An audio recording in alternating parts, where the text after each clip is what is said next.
sama-sama tayong magiging karakli. Ang taas.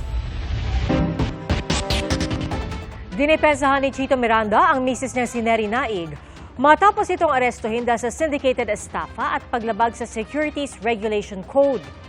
Saksi, si Emil Sumangi. Nandito po ako para po paalam po ang awaran ng pares. Pasado alas 2 ng hapon noong November 23, inaresto ang babaeng ito sa isang entrepreneur convention sa isang mall sa Pasay.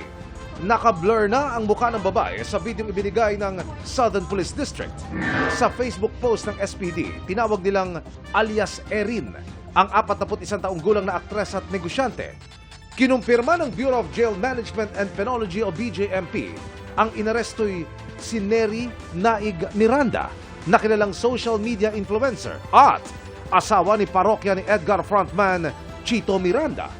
Base sa warrant ng Pasay City RTC, kabilang sa mga kaso ni Naig, ang 14 counts ng paglabag sa Section 28 ng Securities Regulation Code. Sa ilalim nito, bawal bumili o magbenta ng securities ang sinumang hindi rehistradong broker o dealer sa Securities and Exchange Commission o SEC. Dalawa po yung sinerve sa kanya na warrant. Security Regulations Code, regarding po ito doon sa pag-regulate ng ating mga business, tsaka po isa yung syndicated estafa. Ayon sa PNP, nakapagpiyansa na si Naig para sa isang kaso pero mananatili pa rin siyang nakakulong dahil non-bailable ang kasong syndicated estafa. Sa ngayon po na turnover na po natin sa BJMP kaninang 12:12 PM, so wala na po siya sa PNP. Ayon sa BJMP, inilipat na si Naig sa Pasay City Jail Female Dormitory. Sa isang Facebook post, sinabi ng asawa ni Naig na si Chito Miranda na kahit misay hindi nanloko o nalamang sa kapwa ang kanyang misis. Hindi pa rin daw siya kumuha o nanghihingi ng pera kahit kanino man. Ayon kay Miranda, endorser lamang umano si Naig at ginamit umano ang kanyang mukha para makakuha ng investors. Kinasuhan daw siya ng mga biktima. Bigla na lamang din daw siyang inaresto kahit hindi siya binigyan ng notice na may bagong reklamo laban sa kanya at hindi na niya naipagtanggol ang kanyang sarili. Wala raw nakuhang sulat mula sa prosecutor o subpoena. Na-dismiss na rin daw ang mga naunang kalintulad na kaso na inihain laban kay Naig. Umaasa si Miranda na madidismiss din ang kasong ito. Para sa GMA Integrated News, Emil Sumangil, ang inyong saksi. Patay ang isang babae matapos silang tambangan ang kanyang mister sa Pangasinan. Ang isang lalaki naman sa Bukidnon, pinagtataga umano ng sinisingil niya ng utang. Saksi, si CJ Torida ng GMA Regional TV. Tama ng bala sa ulo at iba't ibang bahagi ng katawan ang ikinamatay ng 57 anyos na si Virginia Abarcar sa Manawag, Pangasinan. Sakay ng tricycle ang biktima kasama ang kanyang asawa at pauwi na sana ng pagbabarilin ng mga sospek na sakay ng motorsiklo, sugatan ng mister. Parang wala akong alam na kasalanan o kaaway eh. Wala talaga. Kaya blanco kami. Ayon naman sa mga pulis, away sa lupa ang nakikitang ugat ng krimen. Arestado na ang isa sa dalawang sospek. Hinihintay pa ang resulta ng autopsy report para sa pagsasampa ng reklamo. Patuloy ang pagtugis sa kanyang kasamahan. Normal na sasabihin niya na gano'n talaga, i-deny nila yung ginawa nilang krimen. But then, matibay yung ebidensya natin dahil merong testigo, may eyewitness doon sa pinangyarihan ng krimen. Tumanggi namang magbigay ng pahayag ang kaanak ng mga biktima. Sa Malaybalay City, Bukidnon, pinagtataga ang isang lalaking naniningil ng utang. Nagtamo ng sugat sa dibdib, balikat, kamay at iba pang bahagi ng katawan ang 41 anyos na biktima. Ayon sa mga pulis, pinuntahan umano ng biktima ang boarding house ng sospek at siningil ang utang nito. Nagkasagutan ang dalawa na humantong sa pananaga. Nagpapagaling ang biktima sa ospital. Hindi pa siya nagbigay ng pahayag. Para sa GMA Integrated News, ako si CJ Torida ng GMA Regional TV, ang inyong saksi.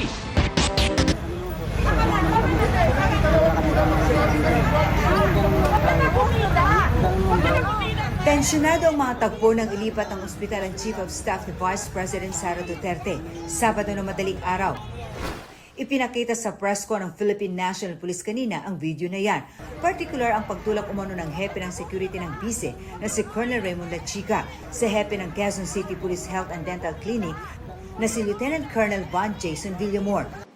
Dahil sa insidente, kaya nagsampa ng reklamong direct assault, disobedience to authority at grave coercion si Villamor, kasama si QCPD Director Police Colonel Melesio Buslig laban kina VP Sara at Colonel Lachica. Ito is nangangulugan na nobody is above the law.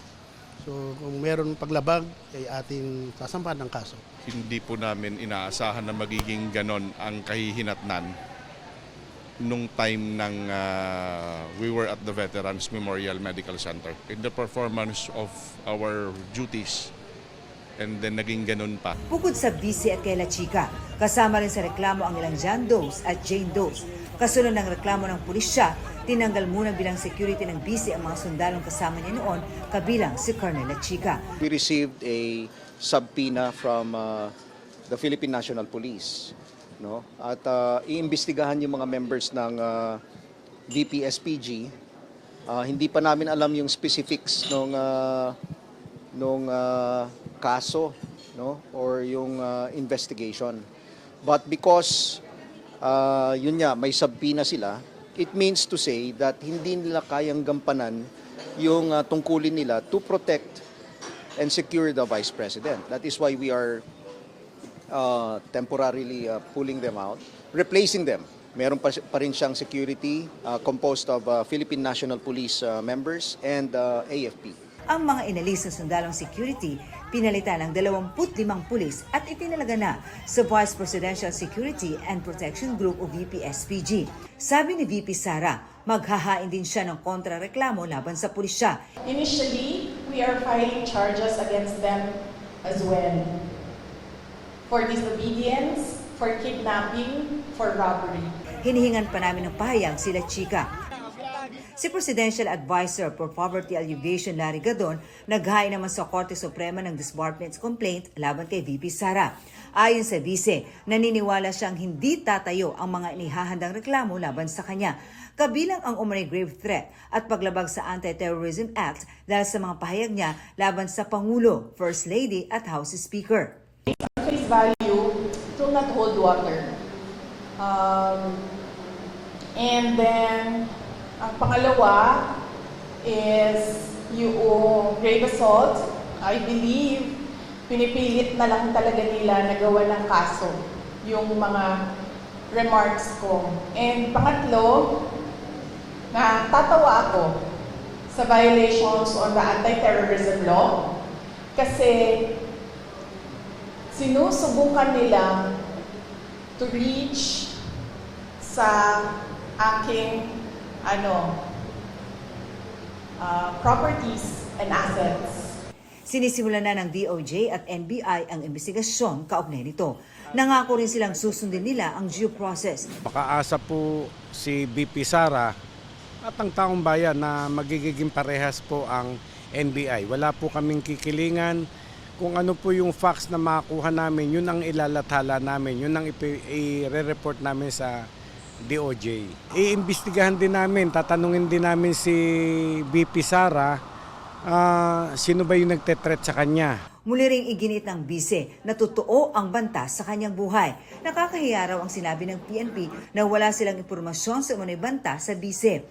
Nakakahiya sa buong mundo na ang Philippine National Police natin, who by the way has intelligence funds, hindi alam ang mga pangyayari sa ating bansa.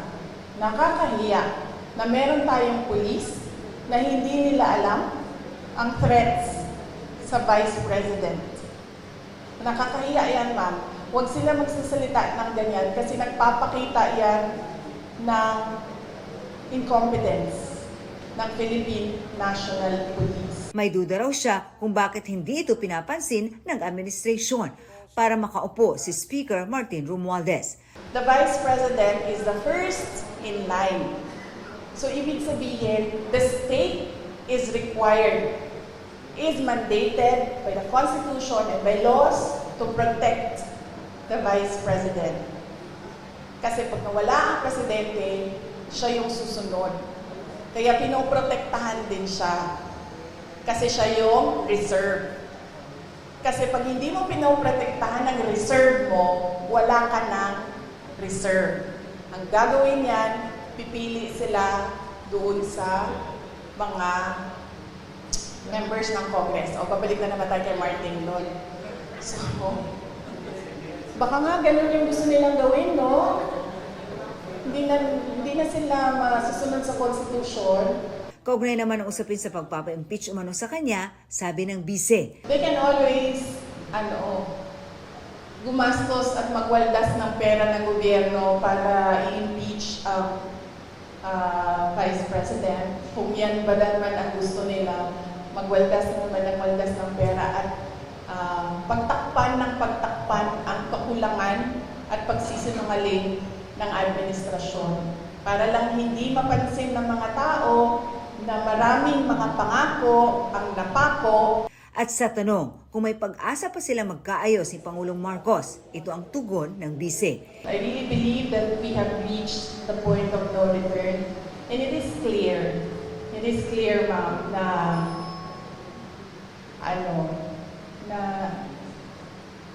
parang they are really going after